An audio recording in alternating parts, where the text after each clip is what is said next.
This is the CBS Evening News. Dan Rather reporting. Good evening. President Bush today called investigation of alleged spying by a former acting U.S. ambassador in Vienna a very serious matter. State Department correspondent Bill Plant reports on heightened government attention to this case of the highest-ranking American diplomat publicly suspected of spying since Alger Hiss in the 1940s. Felix Bloch, the U.S. career diplomat suspected of spying for the Soviet Union, is under tight surveillance in the New York City area. His every move shadowed by a whole posse of federal agents in scenes reminiscent of a Hollywood spy movie. Sources tell CBS News the FBI suspects that Bloch was a longtime spy for Moscow, but that it does not yet know exactly how Bloch operated or exactly what he may have compromised, and therefore does not have enough evidence to arrest him. I don't think anyone could give you a full damage assessment at this point. The investigation is going on, and these are very serious matters, and a thorough investigation takes a good deal of time. Austria's foreign minister, Alois Bach, who knew Bloch when they were both students, and then when Bloch was the #2 U.S. diplomat in Vienna, called the allegations incredible. But as the deputy chief of mission, Bloch had the highest level security clearances. Felix Bloch was the #2 person there. And in that capacity, even though it's administrative capacity, he could have gotten some classified documents. He would also have known details of the CIA's operation in Vienna. What's more, the U.S. and the Soviets hold strategic negotiations in the Austrian capital, something a former KGB officer says would be of great interest to the other side. For Soviets, of course, it's of great importance to, when they come and sit on the other side of that round table with Americans, to know what Americans are actually after. Officials are painfully aware of the potential damage to U.S. foreign policy. I've known about this matter for some time, and the minute I heard about it, I was aggrieved, because it is a very tragic thing, should these allegations be true. Sources say investigators aren't even close to making a case against Bloch, and that the cat-and-mouse game the FBI is playing with him could go on for months. Another suggests that charges may never be brought, but says if that happens, Bloch won't be back at work. Bill Plant, CBS News, the State Department. No charges have been filed, as Bill Plant underscored. But the Justice Department and the Federal Bureau of Investigation are leading the investigation into Bloch. Our law correspondent Rita Braver covers those agencies for CBS News. Rita, it's been reported that the FBI has actual videotapes of Bloch in spying action. If that's the case, why haven't they moved on it? Well, Dan, apparently at this point, the Bureau just does not have the kind of evidence that's usually considered necessary to bring and win an espionage case. One source today told me that there is no record of even one specific document or a particular piece of information that Bloch may have passed to the Soviets. Is there any other solid information other than these alleged videotapes? Well, one source did tell me that there was other information, but that it was indirect. For example, observations of unusual behavior. The FBI, the Justice Department, and the U.S. Attorney's Office here in Washington are now evaluating whether there is enough to bring a case. Another source tonight said that there is substantial chance that there isn't. And the high-profile publicity now makes it totally unlikely that Bloch himself will ever confess.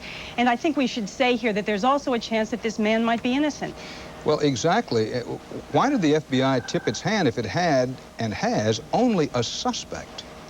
Well, Dan, you may well remember a few years back, a suspected spy did, in fact, slip away from the FBI, and sources are telling me that the Bureau was determined not to let that happen again. And at the very least, it's believed here that the Soviets, at least, have now lost an important spy. Rita Braver, thanks.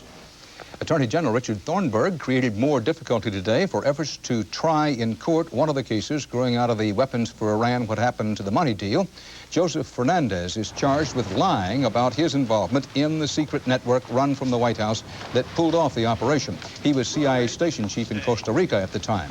The Justice Department insists that security concerns, not protecting former President Reagan nor President Bush, are the reasons that it is hampering the prosecution's case. A federal appeals court granted a delay today to study Thornburg's request. The ruling party of Japan is in collective shock this evening over its first ever defeat at the polls. Weighted down by a sex scandal, the prime minister threw in the towel. Correspondent Bill Whitaker reports from Tokyo. For the second time in as many months, Japan is searching for a new prime minister. after his ruling party's humiliating defeat in Sunday's upper house elections. Beleaguered Prime Minister Sosuke Uno announced his resignation today, effective as soon as a replacement is found. I take full responsibility for the loss, he said. Today, the former geisha, whose televised claims of an affair with Uno started the prime minister's problems, was back on TV. This time, she said, she felt sorry for Uno. The Liberal Democrats' loss was the Socialist Party's gain. It rode to victory, promising clean government and repeal of a hated sales tax. After 34 years of steady conservative rule, the LDP, the Liberal Democratic Party, seems to have lost touch with Japan, grown fat and arrogant and plagued by scandal. Anyone, it seems, was preferable to the ruling party. Even pro wrestler Antonio Inoki of the Sports and Peace Party won a seat, promising to demolish corruption and taxes. There's a real movement for change, said Socialist Chief Takako Doi. Energized socialists say they plan to form a coalition government and take control of the more powerful lower house of parliament, still in the hands of the Liberal Democrats. But many say don't count the ruling party out yet. What has happened in the past, that when the LDP did badly at one election, the next election, the voters flocked back to the LDP, partially because they don't like this uncertainty. While all this was going on, the Tokyo stock market moved higher today. An indication, some say, that despite the political turmoil, the real business of Japan continues unaffected. Bill Whitaker, CBS News, Tokyo. And still to come on the CBS Evening News, Bob McNamara on a flash flood in dry country and heroes who say it's all in a day's work. Also, Bob Faw on what 40 years of terror and brainwashing can do to a country.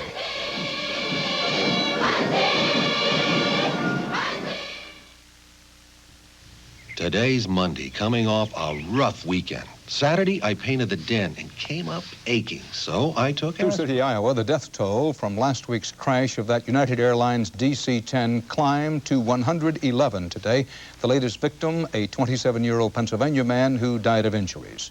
The crash investigation is focusing ever more sharply on the wreckage of the plane's tail section and missing pieces. Correspondent Mark Phillips is covering the story. The key to the cause of this crash lies in the twisted hunk of metal that was once the tail section of the United DC-10, and particularly in the missing parts which blew out of this section when the tail engine exploded at 37,000 feet. National Guard aircraft are searching an area about 60 miles from Sioux City, using infrared cameras to try to spot hot spots that could be metal among the cooler green cornfields. Basically, they're looking for part of the engine that they would have weighed roughly around 300 pounds if it's intact. Sources within the investigation have told CBS News they think the missing engine fan assembly may in fact have blown out in one large section, a kind of 6-foot-wide flying frisbee that could have traveled a great distance. In the meantime, they've moved the tail section to try to piece it together to see what's missing, and to see if, as some aviation experts have suggested, the design of the DC-10's hydraulic system used to control the plane might have contributed to the crash. The engineering staff at Douglas was under tremendous pressure to be as innovative as possible, and you can consider that to be that they had to get things done as quickly and cheaply as possible. At the time the McDonnell Douglas DC-10 was being designed, it was in a make-or-break race with Lockheed's L-1011, both planes competing for the same market. The planes were very similar in concept, but with some differences. Both planes satisfied FAA safety requirements, but the DC-10 had 3 hydraulic systems for backup.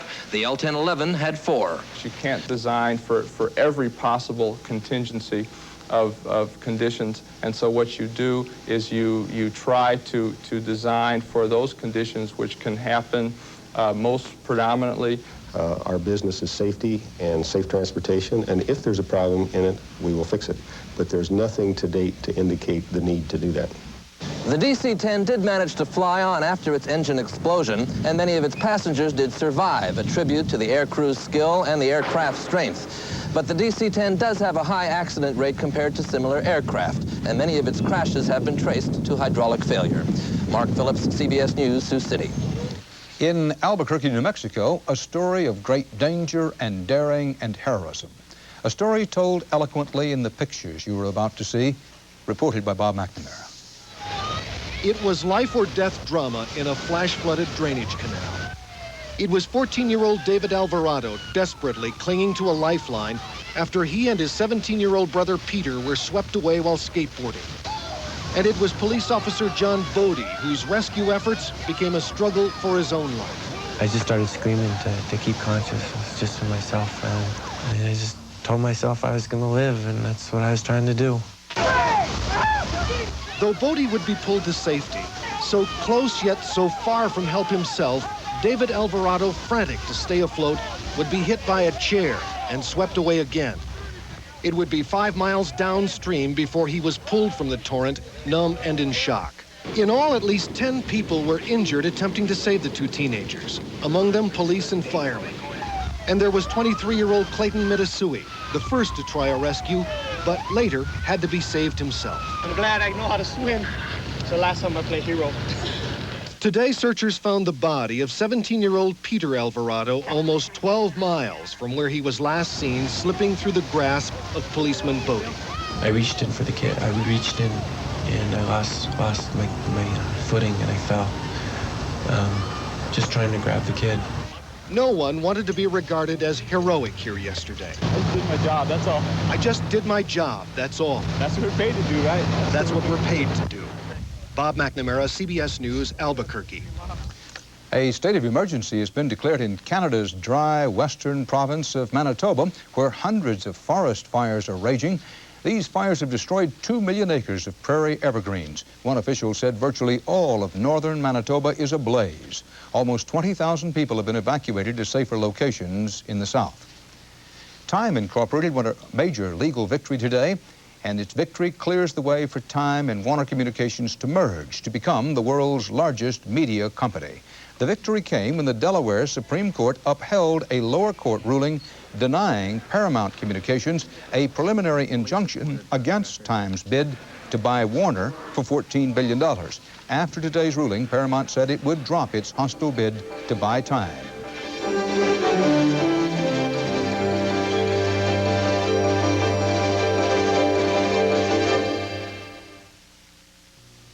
You don't have to be a professional athlete to know the importance of including whole grains in your diet. But of these leading cereals, only one is made with 100% whole grain, only Wheaties. So only Wheaties has the whole grain nutrition you want, no matter what field you're in. Just ask Oral Hershiser. Better get your whole grain. Better eat your Wheaties.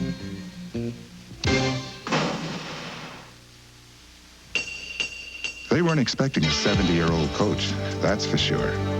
But I held my own. All right, come on. They never even saw how scared I was. I wouldn't have tried for this job if it hadn't been for AARP. They've got a program that convinces employers that it's smart to hire people like me. I'm not old. People are people. Some of us have just had a little more practice. That's all. AARP, making a difference. I am not going to take it anymore. Sure, Metamucil works, but it's gritty. I'm not going to take it anymore. No more. Take good-tasting Citracel. Citracel isn't gritty, and it really works. With low back pain, every step shoots pain. Up here. Know what helps? Clinically proven Back Guard, a shoe insert. Watch how it absorbs foot shock to relieve low back pain. Amazing. Something down here can help up here. Back Guard from Dr. Scholl's.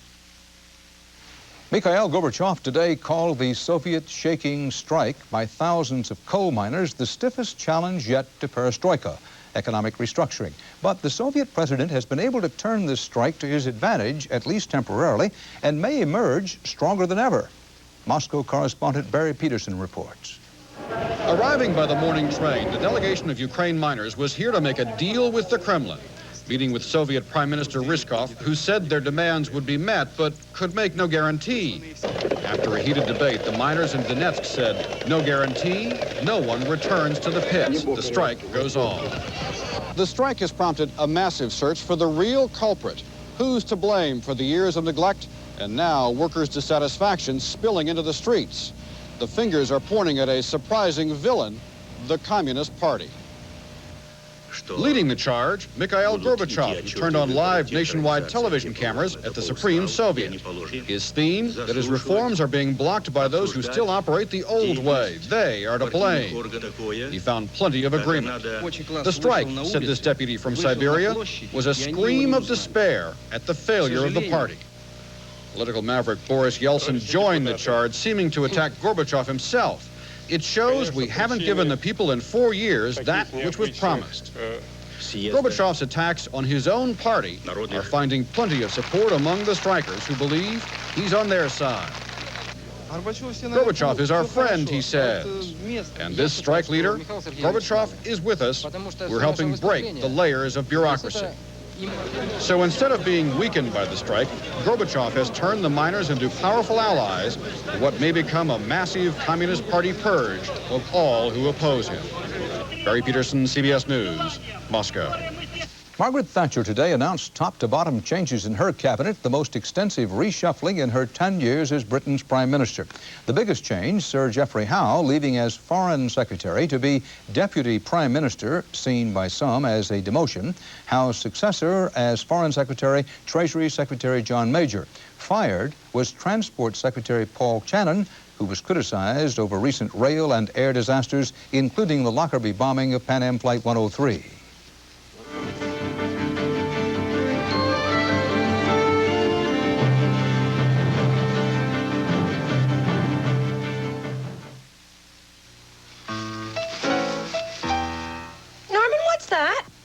Nothing, honey. I asked a simple question. Norman, are you eating something? It's nothing, honey. He lies like a dog.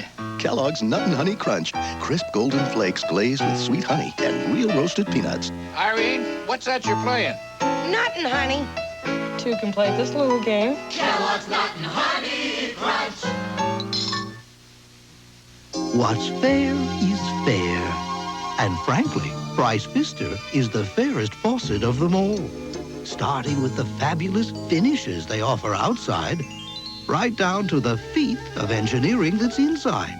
The quality is formidable, thanks to a heart of solid brass. And another fine feature is how affordable it is. So find yourself a Price Pfister, the fabulous faucet with a funny name.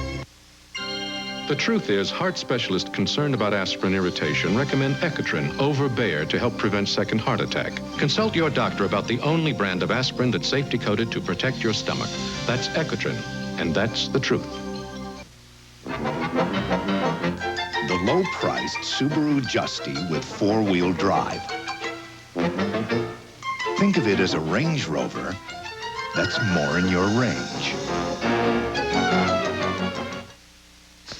A compromise was reached tonight in the shrimp war along the nation's Gulf Coast. The compromise includes a 45-day suspension of a new rule. That rule requires shrimpers to carry a special environmental device. As Scott Pelley reports, the shrimpers were still as hot as cocktail sauce earlier today. On Galveston Bay this afternoon, a security fence was needed to keep angry fishermen from the Coast Guard. This was the fourth day of a Gulf Coast protest that has blocked international commerce and reached the highest levels of government, all over an endangered sea turtle. 5 out of 5 test turtles escaped from the device. The government is struggling to protect the Ridley turtle, which gets caught in shrimp nets and sometimes drowns. Fishermen are now required to have an opening in their nets called a turtle exclusion device. Put a hole in your pocket and see if your money will fall down your leg. It will. Fishermen claim they are losing as much as 35% of each catch through the opening. They can't afford it because shrimp prices are already depressed because of imports. Over the weekend, a flotilla of shrimp boats blocked major ports in Texas and Louisiana. The devices, called TEDs, were burned in bonfires. Now, they can come and do what they got to do. I'm here. They want to arrest me? Good. But I can't make a living for my family with a TED, so I might as well be in jail and let them feed my family on welfare. The protest turned violent over the weekend when a crew boat attempted to run the Texas blockade. According to the Coast Guard, someone on a fishing vessel with an automatic rifle opened fire, but no one was injured. Today, the blockades moved the government to negotiate. In Washington this evening, Commerce Secretary Robert Mosbacher announced a compromise. Now, nets without TEDs can be used for 90 minutes at a time. The Coast Guard will enforce the time limit, and the National Academy of Sciences will determine whether turtles are still being harmed. Now, the government is waiting to see whether the fishermen will accept this compromise between an endangered turtle and a struggling industry. Scott Pelley, CBS News, Galveston.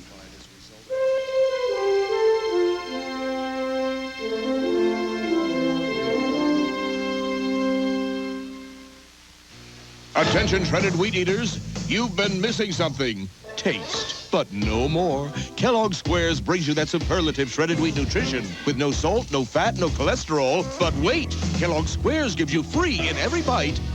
Taste. Sweet, delectable fruit in the middle. You might never eat plain old shredded wheat again. Kellogg's Squares, shredded wheat with taste, free in every bite. And speaking of taste, now Squares have 35% more raisin. Great taste, free. The pain is in the back of the head, and then, like I say, in the temples, and it'll pound. Being a fireman is stressful, so I'd say stress could bring that on real easily.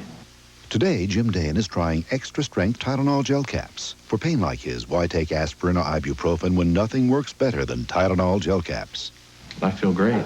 Yeah. I feel back to normal, ready to go. It's gone. Extra-strength Tylenol gel caps. In the real world of everyday pain, nothing works better. Dear Malox, my daughter's dates give me Malox moments. Hey, I'm here! Last night was a real doozy. What a Malox moment. My stomach did flip-flops. Good thing Extra Strength Malox Plus is so strong. My doctor recommended it, and it's the strongest antacid I can buy. With teenagers, Malox is a must. Nice house.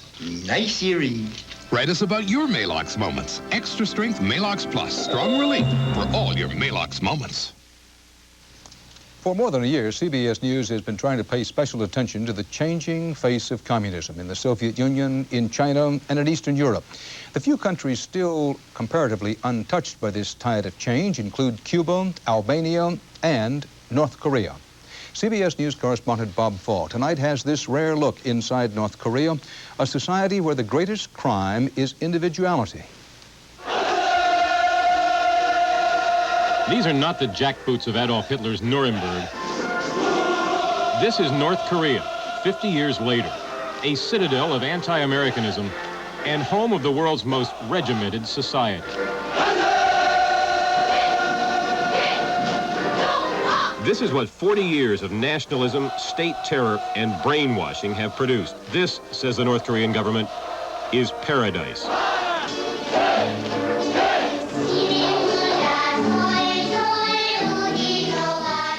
It is a society where children sing sweetly in perfect unison, with every move exactly the same, whether in the schoolroom or on the playing fields, where thousands of cogs in an Orwellian machine perform whatever, whenever the state commands. A society where everything is controlled and spontaneity is no longer possible. No dirt, no beggars permitted in the capital, Pyongyang. Nor are the disabled or deformed ever seen here. Medical care and schooling are free. In a state which sets all wages and prices, there are no taxes. Nothing for the people to complain it. It is the reality. The president of this paradise, Kim Il-sung, who has ruled longer than any other strong man in the world, has systematically imprisoned or exterminated anyone who would challenge him. Now, his personality cult dwarfs everyone, everything. To his people who call him the great leader, he is a living God.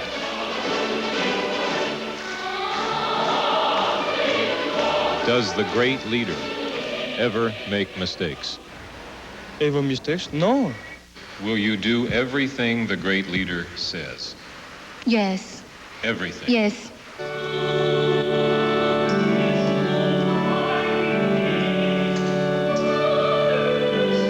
Even those who venture into the strange new world of Korean religion in one of the 2 churches the regime has just opened are careful not to let their spiritual enthusiasm get out of hand. 위대한 수령님이 또 He's telling that the president is the man greater than the Jesus. Here, virtually everyone studies the great leader's writings and wears the great leader's pin. He regards it a great honor, greatest honor, to wear the great leader's badge. Rising above street corners, in hotel lobbies, in the corridors of subways, in the privacy of bedrooms, the great leader is never far away. In North Korea, the first face a newborn recognizes is not necessarily his mother's. The monuments Kim has built for himself are bigger than the originals. The center lane on every highway is reserved exclusively for him, no one else. For him, normal rules do not apply. Listen, for example, to a government guide who hears a reporter call the great leader a dictator. And the longest ruling dictator in the world. Is there some problem there? I do not permit this. Mr. Helling, I do not permit this. Turn there. This camera. Even taking pictures of the great one is not permitted. Do not touch him. Not even pictures of his car. Do not hit him, Mr. Park. No. 아니 뭐래 내가 사고 있고 내가 해야 되나 그건. This then is a closed totalitarian state which brooks no interference. And while the world outside is swept by change, this nation continues to march in lockstep, refusing to swerve from its chosen course. Bob Full, CBS News, Pyongyang, North Korea. And that's part of our world this Monday night. Dan Rather for the CBS Evening News. See you tomorrow. Good night.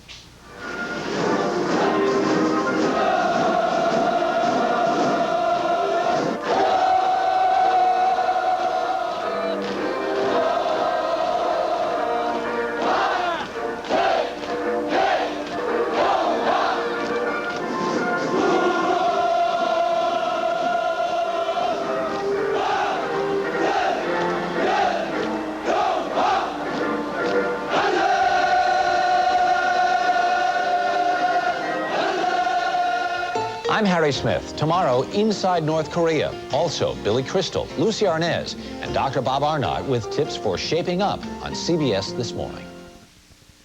This is CBS. Announcing Pontiac's